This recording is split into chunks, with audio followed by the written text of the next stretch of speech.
দিলীপ আছেন দিলীপে। তার বক্তব্য নিয়ে রাজ্য রাজনীতিতে যতই ঝড় উঠুক তিনি যে মেজাজেই আছেন তা বারবার স্পষ্ট করেছেন দিলীপ ঘোষ, এবং সেই মেজাজেই তিনি থাকবেন বলেও জানিয়েছেন একাধিক ঘটনার পরেও। খড়গপুরে হুঁশিয়ারি দিয়ে বিতর্কে জড়ানোর পর গতকাল পূর্ব বর্ধমানে দা হাতে ধরা পড়েছেন দিলীপ ঘোষ।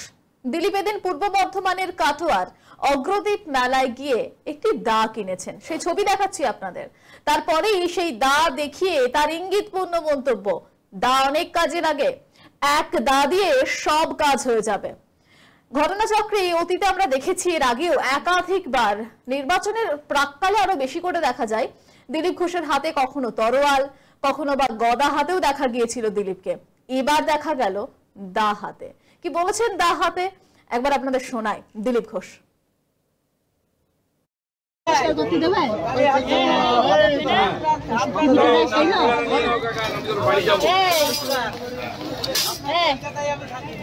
দাদা দা দিয়ে কি হবে একেবারে বুঝতেই পারছো।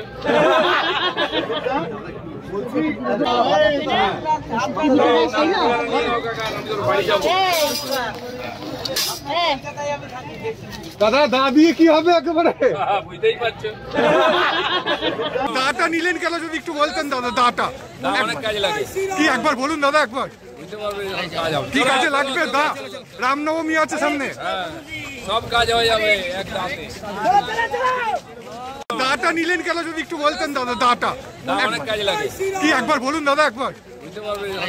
কি কাজে লাগবে দা? রামনবমী আছে সামনে, সব কাজ হয়ে যাবে এক দাতে। এজন্যই বলছিলাম শুরুতেই যে দিলীপ আছেন দিলীপেই, কারণ কয়েকদিন আগের ঘটনা আপনাদের প্রত্যেকের জানা। তারপরে গতকাল এই ধরনের ঘটনা, দা হাতে একদম এক দা দিয়েই সব হয়ে যাওয়ার বার্তা দিচ্ছেন দিলীপ ঘোষ। অর্থাৎ যতই সমালোচনার ঝড় উঠুক না কেন তাকে দমানো যাবে না। খড়গপুরে আপনাদের মনে আছে, সংসদ তহবিলের টাকায় তৈরি রাস্তা উদ্বোধন করতে গিয়ে বিক্ষোভের মুখে মহিলাদের উদ্দেশ্যে হুঁশিয়ারি দিয়ে বিতর্কে জড়িয়েছিলেন প্রাক্তন সাংসদ দিলীপ ঘোষ। বাপ তুলে কথা বলেছিলেন তিনি, 14 গোষ্ঠী তুলে কথা বলেছিলেন তিনি, জানি আমরা দেখেছিলাম সমালোচনার ঝড় ওঠে রাজ্য জুড়ে। আমি ফুল স্ক্রিনে আপনাদের দেখানোর চেষ্টা করব সেই দিনের ঘটনা। খড়গপুরে যা ঘটনা ঘটেছিল রীতিমতো আমরা দেখেছিলাম, সেখানে মহিলাদের সঙ্গে বাকবিতণ্ডায় জড়িয়ে পড়েন দিলীপ ঘোষ। 14 গোষ্ঠী বাপ তুলে কথাও বলেন তিনি। সেদিনের ঘটনার পরে আমরা দেখেছিলাম রাজ্য জুড়ে সমালোচনার ঝড় উঠেছিল।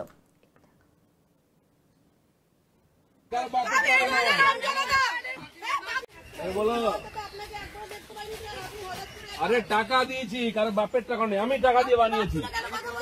তোমাকে বলেছি 14 পুরুষ তুলবো, আমার বড় বলো।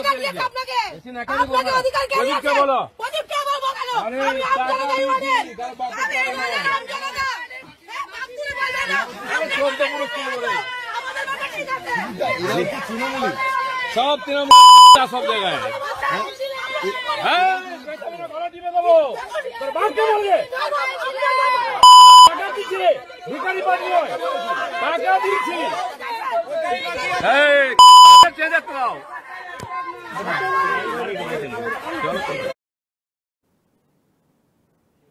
খড়গপুরে এই ঘটনার পরেই আমরা দেখেছিলাম রাজ্য জুড়ে সমালোচনার ঝড় উঠেছিল যে একজন জনপ্রতিনিধি এ ধরনের কথা কি বলতে পারে মহিলাদের উদ্দেশ্যে। আমরা দেখেছিলাম যে সমালোচনার ঝড় শুধুমাত্র তৃণমূলই নয়, তৃণমূলের পাশাপাশি বাম, কংগ্রেস সবাই একদম সরব হয়েছিল। তবে তৃণমূল শাসক দল তারা বেশি করে সরব হয়েছিল, কারণ এই মুহূর্তে নির্বাচনের আগে আমরা দেখেছি একদম কুকথার বলি চলছে জনপ্রতিনিধিদের মধ্যে। অর্থাৎ সেই কম্পিটিশনে, সেই প্রতিযোগিতায় একজনকে পাওয়া গিয়েছে, আর তা নিয়ে তো সমালোচনা হবেই। কিন্তু এবারেই বিতর্ক অন্য মোড় নিল তা বলাই চলে, কারণ যখন এই গোটা ঘটনার বিরুদ্ধে তৃণমূল সরব হচ্ছে, তখন তৃণমূলের অর্থাৎ শাসক দলেরই বিধায়ক হুমায়ুন কবিরের গলায় অন্য বক্তব্য, অন্য সুর।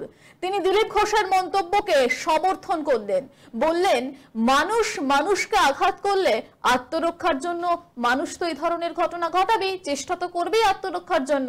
দিলীপ ঘোষকে কেউ আক্রমণ করেছেন, তাই তিনি পাল্টা বলছেন।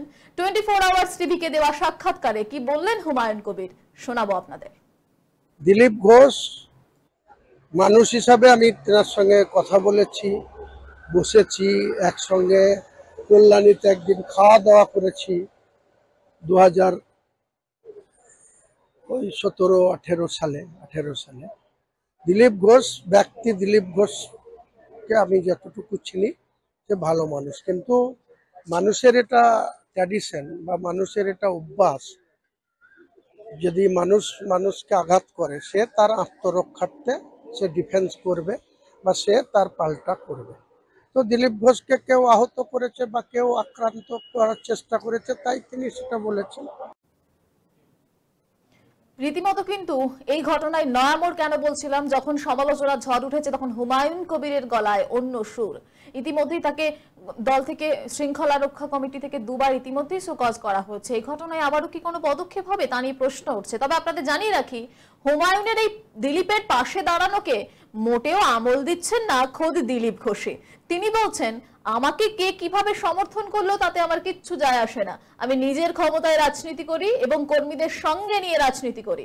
হুমায়ুন কবিরের সঙ্গে আমার বন্ধুত্ব সম্পর্ক ছিল, এখনো রয়েছে, তাই সে আমাকে সমর্থন করলো নাকি শত্রুতা করলো তাতে আমার কিচ্ছু যায় আসে না। দিলীপ ঘোষের পাশে কাউকে দরকার নেই। দিলীপ ঘোষ একাই আছে, আর দিলীপ ঘোষের সঙ্গে তার পার্টির কর্মীরা আছে, ঠিক আছে না? উনি ওনার মত বলেছেন, ঠিক আছে, প্রত্যেকে বলছে। উনি যদি আমার বিরোধিতা করতেন তো কি হতো? আর হুমায়ুন কবিরের সঙ্গে আমার বন্ধুত্ব ছিল তখন, এখনো আছে। আমাকে গালাগালি দিয়ে আর প্রশংসা করবো তার জন্য কিছু যায় আসে না। আপনাকে কোন ঠাসা করা হচ্ছে বলে বলছিল তিনি? দিলীপ ঘোষকে কে কোন ঠাসা করবে? দিলীপ ঘোষ আছে, কারো দয়ায় নেতা হয়নি, কারো দয়ায় টিকে নেই। দিলীপ ঘোষ সাধারণ মানুষের সঙ্গে আছে, তারা আমার সঙ্গে। সকালবেলা দেখুন 50 জন আমার সঙ্গে মাঠে হাঁটছে, তো কি আমি কি দিয়েছি ওদেরকে? আমি এসেছি আজকে আমার কর্মীরা আনন্দের সঙ্গে, যারা কোনোদিন উঠে না, 6টার সময় এসে রাস্তায় দাঁড়িয়েছে, আর এইভাবে লড়াই করে আমরা পার্টি দাঁড় করিয়েছি। দিলীপ ঘোষের এই বক্তব্য নিয়ে যখন সমালোচনার ঝড় উঠেছে, তখন তৃণমূল যখন সমালোচনা তুলছেন, তখন তৃণমূলেরই বিধায়কের দিলীপ ঘোষের এই পাশে থাকাতে স্বাভাবিকভাবে একটা নতুন বিতর্ক সৃষ্টি হয়েছে।